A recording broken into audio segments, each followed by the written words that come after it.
Welcome to Round the Girdle Earth, the podcast where Dartmouth stories come to life.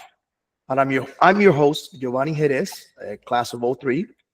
And in each episode, we sit down with members of the Dartmouth alumni community to explore the moments, mentors, and the memories that shaped them, from the green to the great unknown.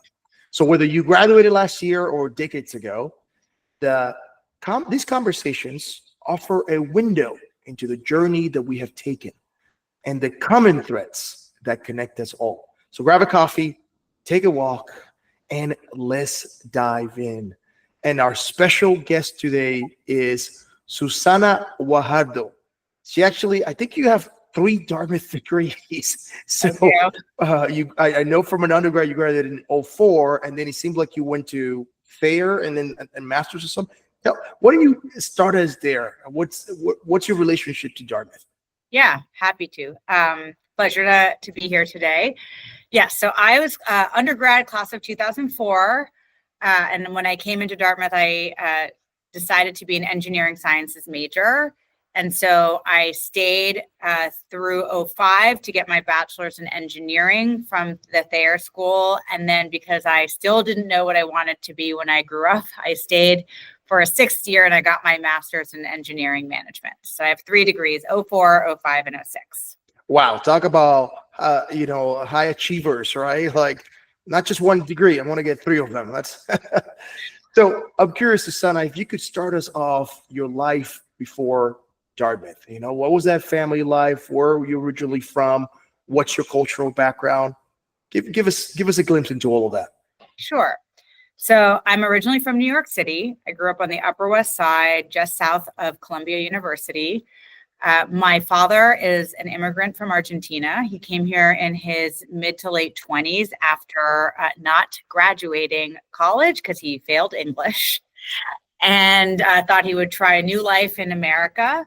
And my mother is American, born and raised. Her mom is Norwegian and her dad is of British descent, but I actually she can trace her heritage all the way back to the very beginning of the United States. So I like to think I'm a true American because I have these really historical ties on my mom's side, and then I'm a 1st generation immigrant on my dad's side. And my parents were both very atypical professionally. My mom was a professional dancer and my dad was a painter. And so I will say that shaped a lot of who I became today, because I think I had a fear of being self-employed from watching them, who are both talented, but not necessarily great business people.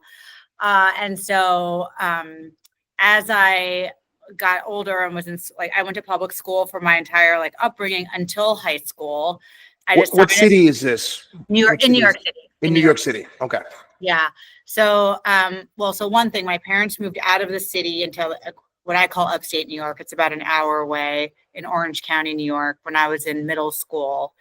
And it was while I was there, I decided that I was 13 going on 50. I didn't think my public school education was challenging me enough. So I decided I wanted to go to private school, and then very quickly realized that only boarding schools were an option because we weren't close enough to any day schools for a reasonable commute. And so one of my cousins on my mom's side, who actually also went to Dartmouth, which is how I learned about Dartmouth. She went there for her master's degree. Her best friend had gone to a private school in Northern Virginia, and that's where I ended up going to high school. It's called the Madeira School. It's an all-girls boarding and day school. And I went there I chose it because they had a co-curriculum program where you interned in various ways throughout your high school career. And one of the senior year internships that they advertised or highlighted in their pamphlet was an internship at NASA. And at the time, I was really interested in science. And I actually came into Dartmouth thinking I was going to be a physics major. And so I really wanted to intern at NASA. So I decided that that's what I was going to do. I applied to Madeira, I got in, and I went there. And in my senior year, I did intern at NASA in the astrochemistry department. And my project became pretty famous. And my freshman year advisor was like familiar with the project that I'd worked on in high school. Wow, that's so it's okay. So I could see how the combination here is partly your own ambitions, but then a part of it also was people that were like, "Hey, consider this, explore this." So did you go on like a campus tours of various schools, and what was like those first impressions as a Latina arriving at Dartmouth? Yes. So I did go on a handful of tours. One thing that I think I didn't fully appreciate until I went to boarding school, which, was a lot of the students were really wealthy. Like I knew my parents weren't wealthy, but I don't think I realized like how big that gap was until I went to boarding school. And that left an impression on me. And so before that, I think Columbia was like my number one choice. I think I wanted to be a little closer to home.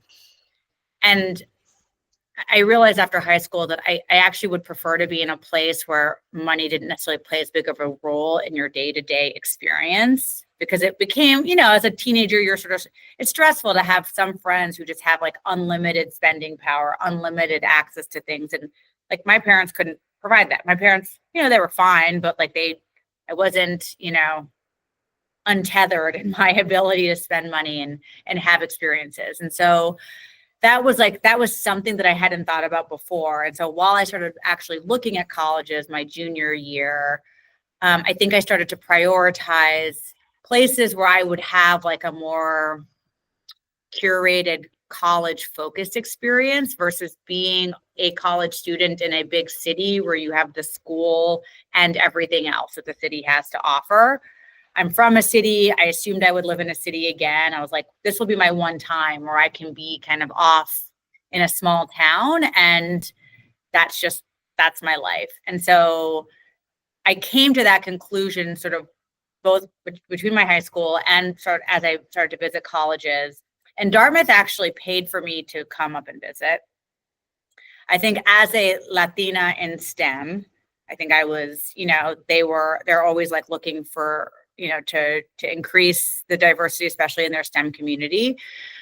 And so they brought me up. Of course, it was like on a beautiful spring day with lovely weather in May. And I was like, this is idyllic. I remember everyone on the green. They had this whole like curriculum that they had for the students that were up on this trip.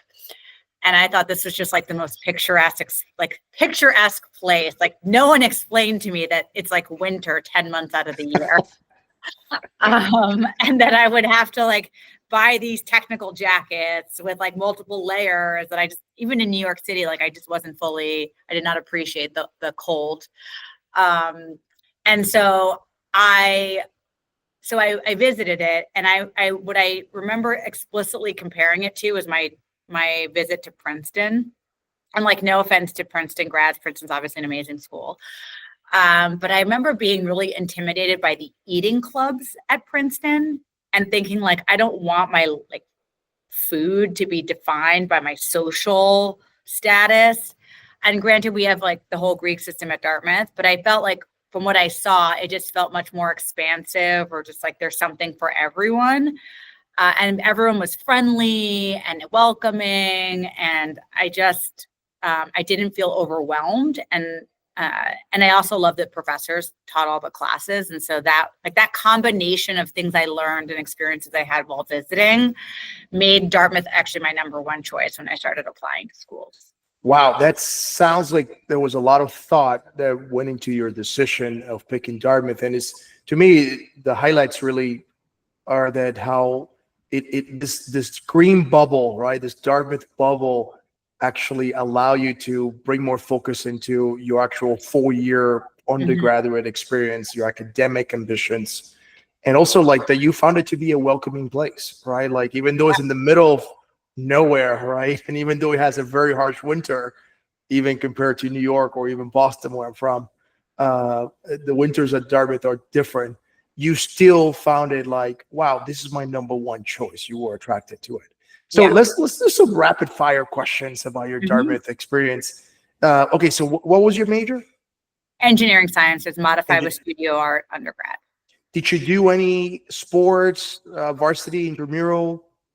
I did not. I was definitely more of a nerd, less of an athlete. I did join a Sigma Delta sorority, so I did do that as like a social thing that I did, and I taught Spanish.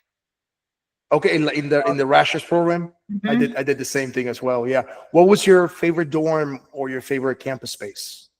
Yeah, so Russell Sage, I had to look it up. Russell Sage was my favorite dorm. I lived there like sophomore and junior years.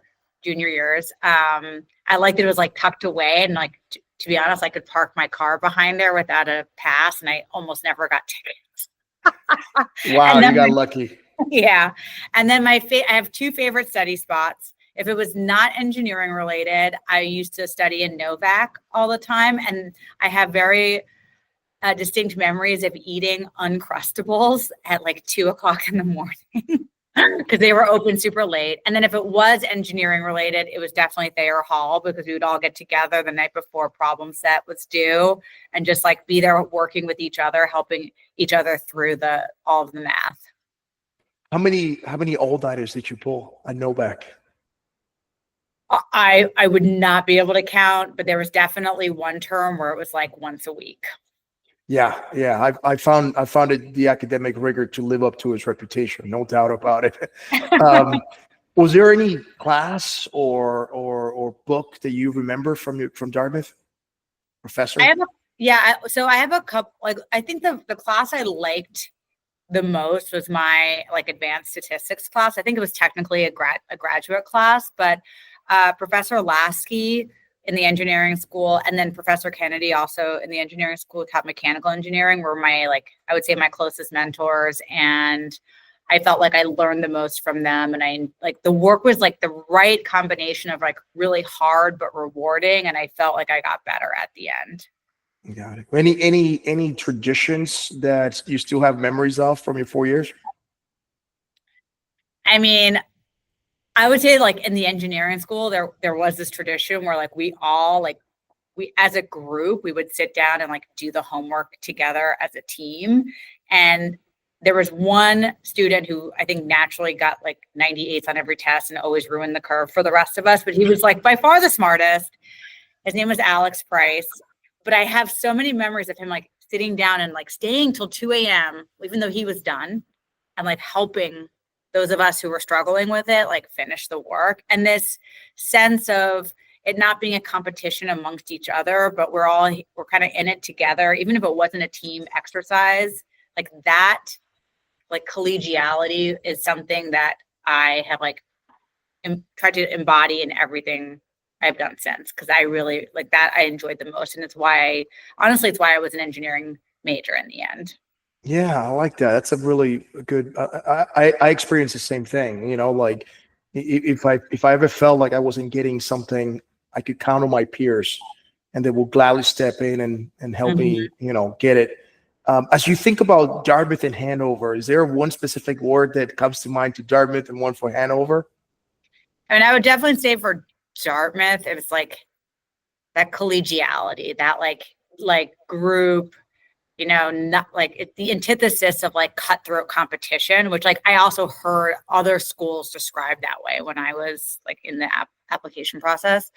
And then for Hanover, I would say like honestly like picturesque. It's this beautiful sort of untouched town. It looks beautiful in all seasons.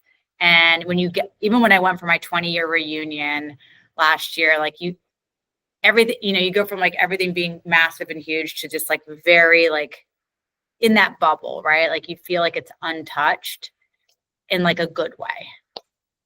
Yeah, there's a sense, there's a very unique sense of spirit and just just whether it's even in the winter, right? Like you're absolutely right. It's still beautiful in the winter, right? In all the seasons, in all the New England seasons.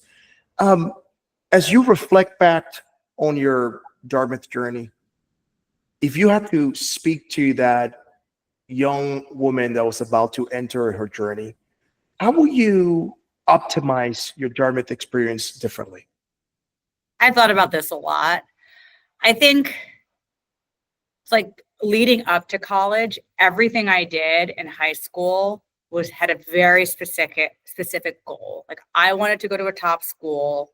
Figuring out what that was took me some time, but I knew what it took to get in. And I was very focused on those things, GPA, extracurriculars, all that stuff. I got to college and I was sort of focused on doing hard things, doing interesting things, but sort of actually how that all manifested and then resulted in a career afterwards, I did not think about. Probably because like my parents didn't have traditional careers. They didn't go through corporate recruiting. They didn't have these like, they didn't have these career paths that I think a lot of folks coming out of top schools are thinking about. So I had no idea. I didn't consider it. And so like my course choices I didn't like really prioritize GPA, which is kind of ironic considering how focused I was before. But like looking back, especially in the engineering school, that the average grades are lower. And when you look at some of the most competitive programs to get into afterwards, they have these really high cutoffs that a lot of engineering students didn't make. And they didn't, at the time, I don't think they valued the engineering like discipline or degrees as much as they might do today. And so I wish I had just been a little bit more thoughtful about that, had more conversations with professors about the kinds of careers and then like the tactical steps to get into those professions, like what they were, so that I would have been maybe more thoughtful about the courses I took and how I could like shape my GPA. So that's what I would have done differently. Yeah, I empathize so much with your comments because I feel the same way, right? I'm an immigrant, and so are my parents, and they did not have the corporate book of to like, hey, you're supposed to get internships. Well, your terms off, and my peers will be coming from McKinsey, Chase, Goldman, and I'm like, how are you guys doing that? And I had no idea. No idea. I remember like in some fraternities, some of the guys who clearly had parents and just like more familiarity with that world, like talking about it and getting access to things. But it felt like there was a secret I didn't know. And my parents couldn't help me with that. And like my dad, who I love and would give me the shirt off his back to help me and do what I want to do in my career, like can't advise me on it. Right. And so, and my mom's side of the family, like they're all very well educated, but none of them do anything corporate. So like I got no help at all. And I think even if it existed at Dartmouth, to be honest, I actually don't know because I never used it. And I didn't know who they were. I didn't know what the office was. And so like internships and things like that, I did on my own. I never used the network, the school network to do it. Or like any offices in the school to do that. I would say subsequent to Dartmouth, of course, having gone there and meeting alums, like that organic network helps, and having the name on my resume helped me in the early days specifically. But I did not take advantage, like more structurally, of like the institution and like what it can help you get into in like immediately upon graduation, which I should have done. Yeah, I always felt about 10 years behind my peers. Yeah. Right. And even the career part is part of it, but also like in life skills, like what's the credit score? Like, how do you buy your first car?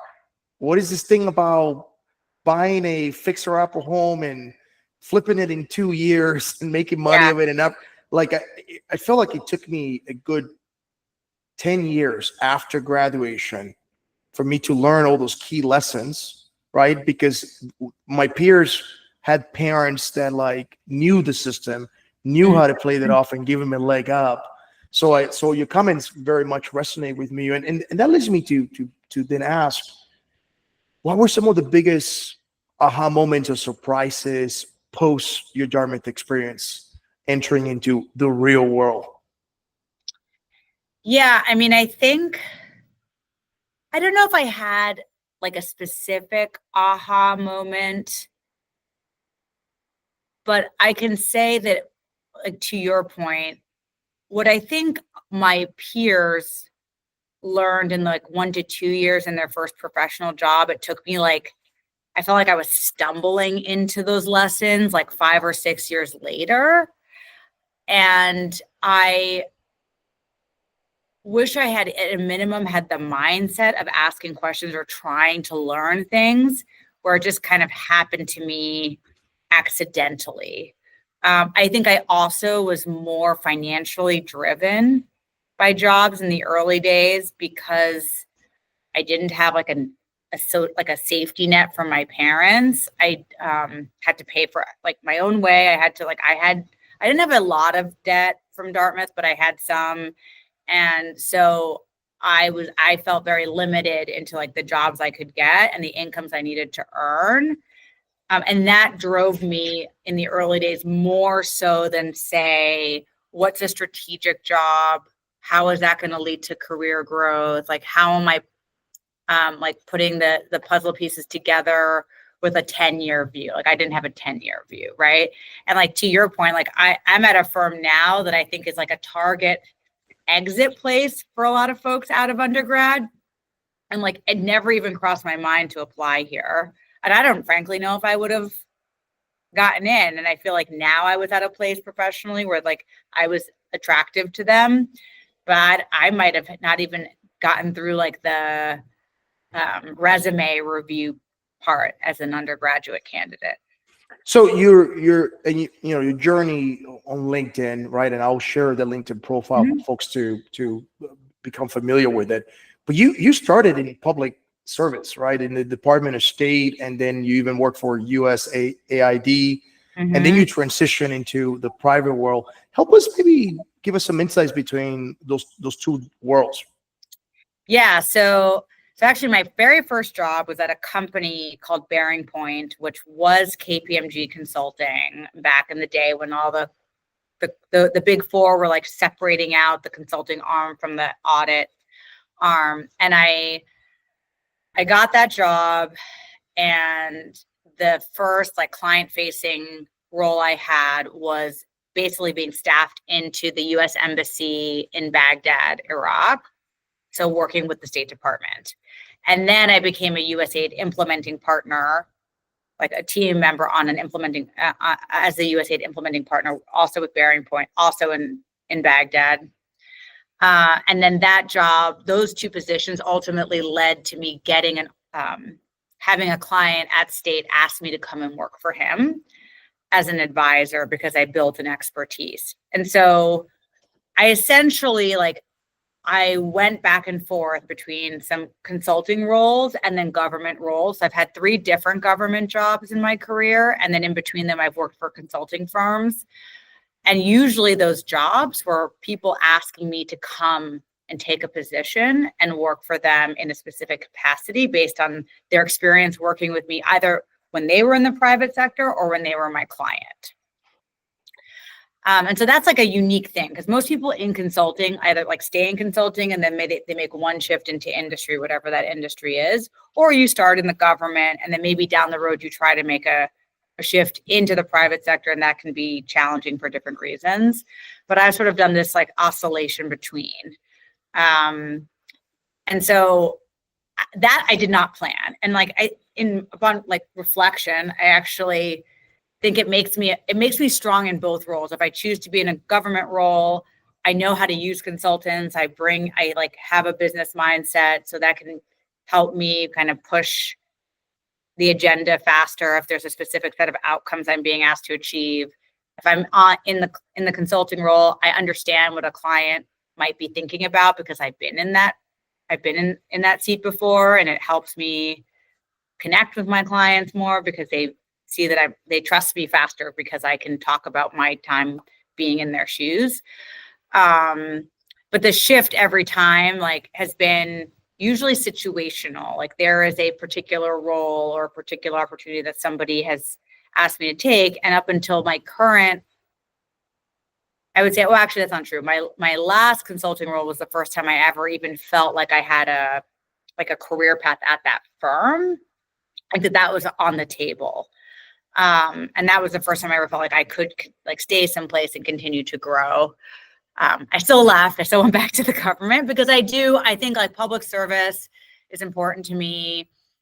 one thing I didn't mention earlier, being a New Yorker and being class of 2004, I was in New York City on September 11th. I was still interning there downtown. And so like that day, that event had a huge impact on me. And it's, I think, a reason why I wanted to find a way to serve in my own way. And like, that's why I ended up working in national security for a long time. And so that definitely shaped kind of which direction my career went in the early days. But I find it very fulfilling. I love public service. And so even when I'm in consulting, I choose to still work with public clients. So you're with Boston Consulting Group and you're a principal. What's a principal and like what's next? Is that partner or is that like? So in the next year, I'll be up for partner. I'm probably like one of the oldest principals at BCG because I came here like having had a career sort of prior to, which was like a learning curve or an adjustment for me when I first joined as a lateral hire 3 years ago. But it also gives me, in many ways, an upper hand because I have more experience than a lot of my peers, and I also have relationships in the government that help me do my job better and help me work with a variety of partners on different types of projects. But yeah, I've been here for 3 years and, you know, I'm loving it so far. It's a great company, but it also is like one of the most challenging and fast paced jobs I've had, and which keeps me on my toes. And I think I can get bored if I'm not constantly doing something that I find like a little bit difficult. So I definitely never get bored here. Let's just put it that way. Yeah. If you had to do a 20-minute TED Talk, what would be the subject matter that you claim expertise and a passion for? That is a great question. I think I thought about that. You know, would it be a technical topic? I've done if I were to do a specific content topic, I do a lot of work at BCG around like organization design and also looking at cost out. So how can we, in a time of financial constraint, reduce what an organization is spending on or do it more efficiently? I think what I consistently see the need for, though, both like in consulting firms and also when I was in the government, is people are really there's always a lot of good managers of things, but there's not a lot of good leaders. And I think I have spent a lot of time on my own development trying to become a good leader and someone who people want to work with and for, because I'm not only helping drive some specific mission or task, but I'm also developing individuals or creating space for their development, helping teams mature and get better at what they do.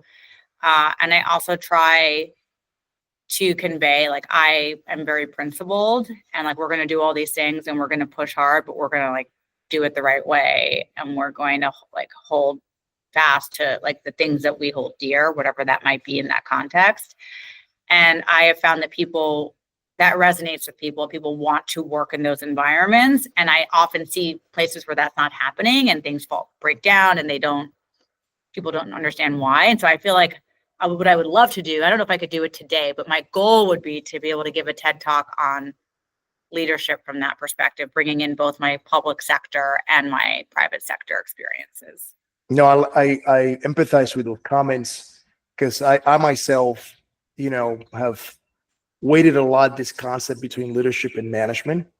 And the answer that I've arrived to is that, I tend to naturally gravitate more to the leader side, but management, it's equally as important when it comes to looking at a P&L, looking at your workforce, how do you reduce, costs, increase productivity, production. Those are managerial skills, right? And kind of the metaphor I've always arrived to, it's you have a bicycle and the front wheel is leadership and the back wheel, it's the management part. And that's where you're getting your power from. But both of them are important for the bicycle to move forward, right? Because Yep. I've seen managers that are just like work, spinning, and they get a lot of power in the back wheel. But if you're not guiding it from a leadership They're perspective, going like a circle. right? And people get very frustrated, right? Or you could go off a cliff, Mm-hmm. right? Which I've seen. Right. It's like people get super stressed out, like, and so that leadership part that you're alluding to, it's absolutely also essential as well. I'm on that topic. I'm curious how, and this is a big esoteric question. Like, how's your definition of success? Given that your parents had their own background in the arts world, and you're like very purposeful about like, okay, I'm going to make sure that I'm in a corporate career that I'm able to provide financially for myself. How has your definition of success evolved or transformed? Yeah, it has transformed. I think I defined that very narrowly when I was younger. I think it also ties into like being a woman, right? So I got very focused on the sciences and technology because as a woman, there was no one who did that. Even at my all girls high school, like women didn't do sciences. So I wanted to be the woman that did the most, like AP sciences, right? Like, so high school level. Then in college, same thing, like, oh, I'm going to do engineering because that's like the hard thing. And there were no women in engineering. And like, I was like very like, well, I'm going to be the first one in this category or that. And sort of without necessarily like the bigger picture in mind, like what about that, right? Why am I like, what glass ceiling am I trying to break or what am I trying to do? Now I think it's good to do that. And I like to push boundaries, and I push back on my leadership in my current and prior jobs where like I see sort of like, let's say like diversity, big picture is not like where we might want it to be, right? Be that ethnic, gender, etc. But for me, like success is what, like identifying some goal or some outcome I want to achieve. And that, like, I want that there to be like a mix of things I'm working, like I'm hitting on in whatever that is, but it doesn't necessarily have to be the hardest. It doesn't need to be the most controversial. It doesn't need to be like whatever, that which drove me before. I have to be like hitting on a couple of topics or a couple of areas. And then how am I positioned to actually achieve it in whatever time period I'm trying to do it in? And am I making sustained change in whatever that is, right? So I don't want to do a one-off thing, right? I want it to get better systemically so that even if I stop working on it, it continues to be successful or the change sticks and so for me, that is success. Did I help uplift other people? Did they get their promotion? It's not good enough for me just to get a top score. Like everybody on my team needs to have also gotten the credit for the work that they did. If it's just me and everybody else doesn't get it, then that to me is not success. And so there's a little bit more of like a holistic view and like a sustained impact change, like movement of the needle, and depending on what we're talking about. Well, you certainly strike me as you remind me a lot of your level of confidence. Reminds me a lot of my own level of confidence, and I'm curious if you ever struggle with the imposter syndrome.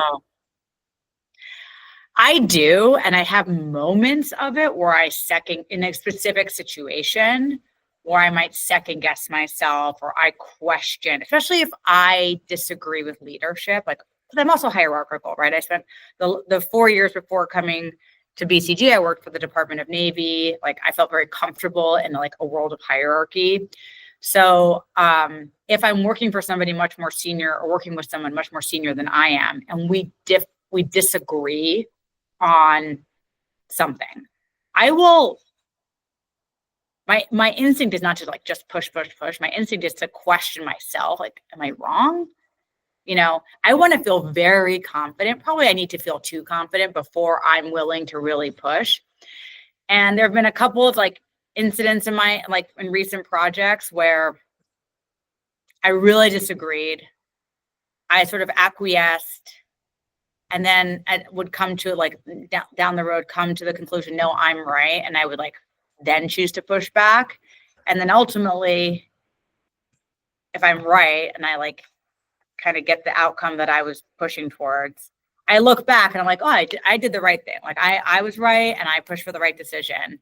But then I look back at like sort of how, the road that led up to that or the timeline it took. And I mean, hindsight's 2020, but I can see like I hesitate. I take time because I'm conservative in that regard. Like I don't want to be aggressive and then be wrong. So there's definitely like, and so I try to balance that. Like I don't want to always second guess myself, but I also don't want to be reckless or like too, cavalier. Which like I identify as something that I see my female colleagues doing a lot more. And so it's always like coaching people to like be confident, like find like what's that right level of confidence that will like maximize within your comfort zone, like push your comfort zone, but like within that comfort zone, to like push for what you think is right or what you think the right answer is. Because I do think a lot of people struggle with that. I think a lot of minorities struggle with that because like they feel like they're imposters. Women, I mean, in FBCG, I think there's a trend of people here having imposter syndrome in general. There are fewer women than men. There are fewer minorities than not. So like, I think when you are like a double minority too, right, you like really question whether or not you should be there. And so that impacts your ability to push or say like, no, I'm confident in my analysis. I'm confident in my research. I'm confident in my experience. Like, listen to me. So, yeah, but I find that to be a healthy struggle. I don't see that. I actually think it's a competitive advantage because what I get from your comments is, again, it's the balance between being super confident and cavalier, but then you also understand that you're not alone. Like you're part of a community. You got peers. So that healthy level of discernment is truly helping you assess the good, not only for the sake of the decision, but the good also for the sake of the client and the company, right? The community aspect of it. Right. And I think that's I find it to be a competitive advantage, right? When I come into situations, because yes, I could press for the individual ambitions, but I could also like think holistically as the community, as a company. I 100% agree. And I think it's just making sure you're mindful of that so that you find that you strike that right balance. I think sometimes if you don't, it can be easier to just not like take the I'm going to question myself, I'm not going to say anything road. And I think as people get more experience, they just mature as adults, it becomes a little bit easier to kind of figure out when to make which stance, right? But this being top of mind, I think, is what's important. Okay, this has been a very deep dialogue. I'll give you one more of those questions along those lines. Okay. As you think about legacy, right? Having the background that you have, hopefully we still got another 50 years in our journey. How are you thinking about legacy after Dartmouth, after your career in corporate America? How is that influencing your thoughts about legacy? It's another good one that I have been thinking about in the list of questions you shared. I guess like when I think about how I want to be remembered, or how people think about the impact I created, I do a lot of work specifically like at BCG and other jobs for the women's group, as well as like for the Black and Latinx groups.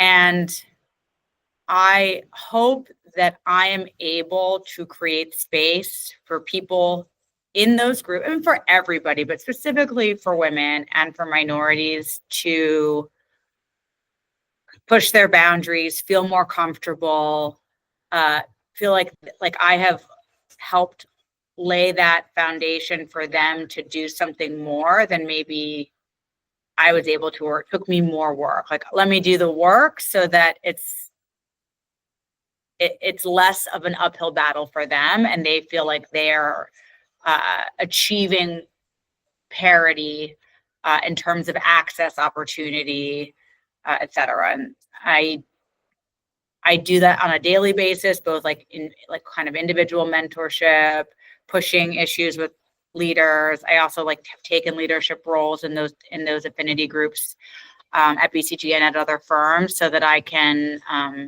use my role or my access to address some specific issues I see, systemic issues I see, but also to kind of give individuals like opportunities that I think on their own maybe they wouldn't ask for, so that they can see that they can do it. And then hopefully people will say later, oh, I feel like I was in a better place. She helped create the space for me to do my thing, or for me to have my success. I love that. You want to pay it forward. You want to lift others as you continue to climb yourself.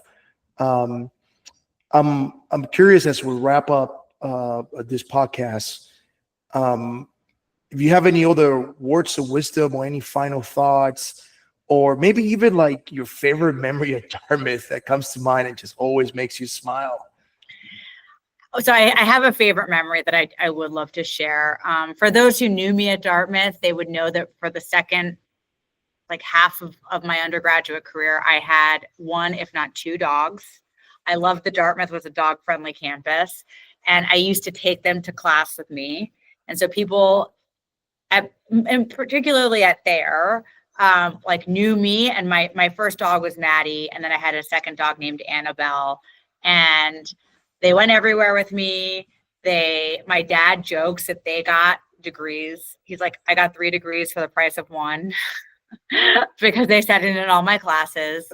And I have a dog today. They're all these dogs are rescues. My dog today is a rescue, and I love animals. And I think I learned how to balance a demanding, like academic, now professional life with like having the love and support of an animal. I learned that in college, even though I definitely had illegally snuck one of those dogs into a dorm where I was explicitly told I could not have one. I did it anyways.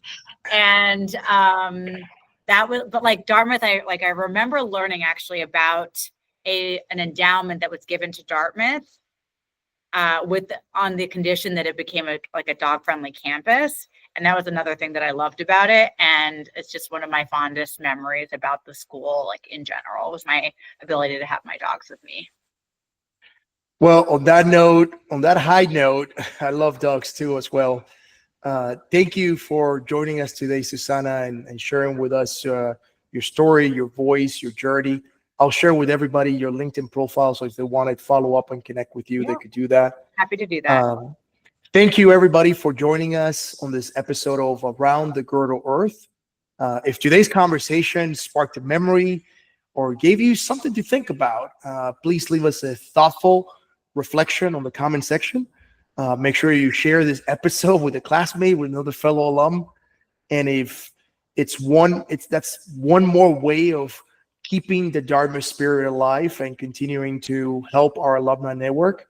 And until next time, keep sharing your story, stay curious, and keep roaming this beautiful girdled earth. Thank you.